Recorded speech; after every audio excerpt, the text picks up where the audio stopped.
De nombreux exercices sont proposés aux étudiants, comme par exemple la négociation de contrats, la simulation de procès, la réalisation d'exposés, de présentations, des revues de presse.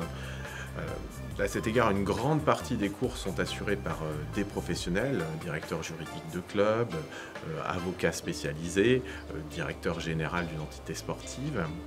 Et des conférences métiers sont également organisées avec différents professionnels du milieu du sport afin de permettre aux étudiants de constituer leur réseau professionnel et de pouvoir affiner également leurs projets. Des visites sont également organisées dans les différentes entités sportives de la région Hauts-de-France, mais également parisienne. Donc ces visites permettent aux étudiants de rencontrer différents sportifs et professionnels intervenant dans le milieu et également de connaître de façon très concrète les différentes problématiques que peut poser la gestion d'un équipement sportif ou d'une entité sportive quelle qu'elle soit.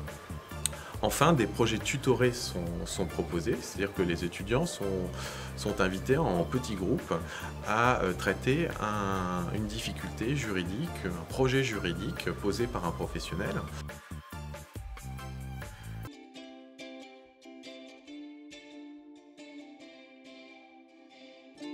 Le master droit des affaires parcours droit du sport a pour objectif de former des juristes d'affaires de haut niveau spécialisés dans le domaine du sport.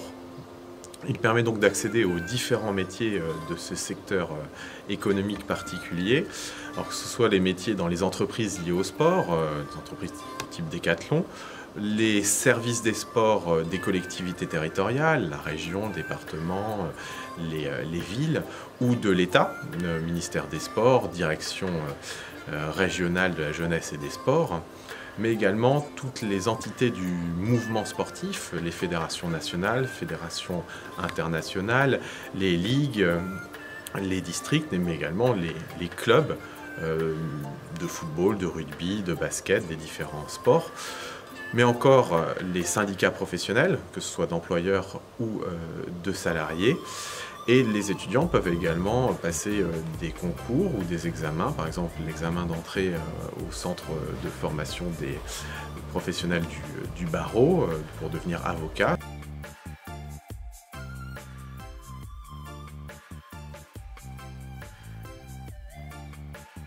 L'accès à la formation est sélectif. Cette formation donc accepte une vingtaine d'étudiants en première année. Ces étudiants sont sélectionnés à la fois sur dossier et sur entretien. Les critères étant la qualité naturellement du dossier universitaire, donc les notes obtenues tout au cours de la licence, sachant que le type de licence importe peu, que ça soit plutôt une licence orientée droit social, droit public, droit international, droit des affaires. Le droit du sport étant mixte, la spécialisation, le début de spécialisation des étudiants est assez indifférent. En revanche, il est important d'avoir un bon niveau d'anglais et une cohérence du parcours avec le projet professionnel de l'étudiant. Des expériences professionnelles sont également valorisées, des stages, même cours dans des entités sportives ou dans un cabinet d'avocats par exemple, sont un réel plus pour la candidature.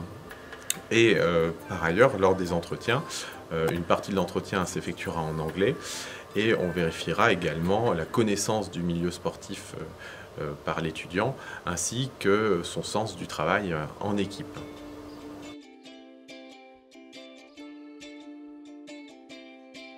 Si je devais donner un conseil aux futurs étudiants, ce serait de ne pas avoir peur de foncer, de mettre en avant ses qualités, ses compétences, sa motivation également, et également d'être conscient que tout au long de l'année, les interventions dont on va bénéficier, les visites qu'on va effectuer, tout ça, ça peut être primordial dans la poursuite de notre carrière parce que ce sont des rencontres.